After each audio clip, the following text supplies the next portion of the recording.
Durante o quarto bimestre, tratamos o tema Muito Além da Princesa Isabel. Mas a pergunta é, o que isso significa? Hoje em dia, é muito comum ouvir que no Brasil não existe mais preconceito, mas sabemos que não é a realidade que vivemos. Quando falamos em preconceito racial, ou seja, o racismo, temos a tendência a achar que esse preconceito diminuiu após a abolição da escravatura no Brasil em 1888. Um exemplo de que essa afirmação é falsa é o surgimento de grupos racistas de supremacia branca ao longo da história. A Ku Klux Klan sendo um dos mais conhecidos e, apesar de ser de origem dos Estados Unidos, teve muita influência em todo o mundo. Embora o fim da escravidão seja uma grande conquista para os negros, eles não foram bem integrados na sociedade, de forma correta. Eles simplesmente foram soltos, sem comida, sem trabalho, sem local para morar. Saíram da escravidão para uma exclusão social. E nisso foram criados cortiços para essa população, pobre e desempregada. Foi um momento difícil para a população negra. Boa parte deles migraram da fazenda em busca de emprego, o que gerou uma insatisfação em grandes proprietários e autoridades, que reprimiram e repudiaram o trabalho dos negros e inferiorizaram eles. Houve também uma negligência de terras e educação, uma questão fundamental para a marginalização dos negros, o que podemos visualizar até os dias atuais, através de gráficos de rendimento salarial, onde mostram que pessoas negras recebem menos que seus homólogos brancos. Mas é claro que o preconceito racial não se resume somente ao mercado de trabalho. Ainda hoje, pessoas negras são assassinadas apenas pela sua cor de pele e têm de ir às ruas reivindicar seu direito de existir. Sendo a principal vítima de homicídio no Brasil, com um aumento de 11,5% no período de 2008 a 2018, também tem os maiores índices de mortalidade pelo coronavírus, por residirem em moradias com uma baixa infraestrutura. No Alagoas, a taxa de mortalidade negra é de 40,7%, 12 vezes mais alta do que pessoas não negras. Outro preconceito tratado durante o bimestre foi o social, especialmente o preconceito contra pessoas com deficiência, conhecido como capacitismo. O capacitismo é efetivado na forma da exclusão patológica, ou seja, essas pessoas são excluídas da sociedade e do mercado de trabalho por suas deficiências, sejam elas físicas ou cognitivas.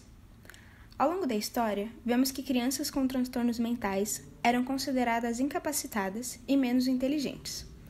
Eram propostos testes de habilidades cognitivas para classificar e excluir essas crianças, as considerando atrasadas, assim negando sua educação junto às crianças normais. As primeiras escolas para estes alunos foram criadas na década de 50, e 80% delas eram privadas, ou seja, havia uma dificuldade de acesso dessas crianças especiais. Após isto, a Lei de Diretrizes e Bases da Educação, LDB, previu a integração dos alunos com necessidades especiais, na época chamado de excepcionais, no Sistema Geral de Ensino. No atual estado do país, pessoas com deficiências têm uma maior inclusão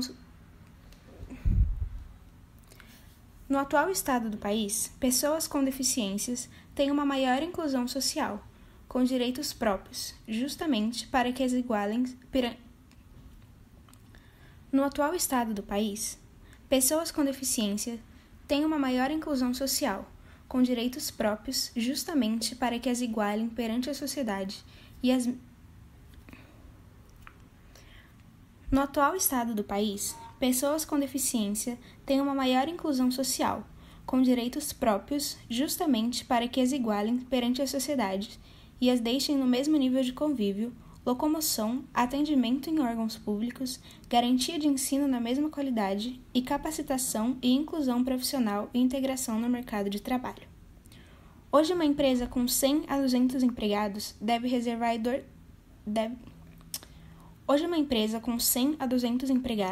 deve reservar 2% das vagas para PCDs, portadores de necessidades especiais. Além de estudos sem taxa extra, o Estatuto estabeleceu uma pena de 2 a 5 anos para qualquer pessoa que tente impedir ou dificultar o ingresso de qualquer pessoa com deficiência em qualquer tipo de rede de ensino. Para isso, foi estabelecida uma cota de 10% em qualquer ensino superior. O poder público também deve oferecer serviços especializados para essas pessoas, até serviços domiciliares se forem necessários. Os serviços domiciliares são oferecidos caso a pessoa tenha dificuldade ou a incapacidade de locomoção, seja por deficiência ou até o seu lugar de ensino. É também bom citar que a negligência de pessoas com deficiência ou a falta de infraestrutura para as mesmas em empresas e locais de ensino gera multa e outros tipos de punição.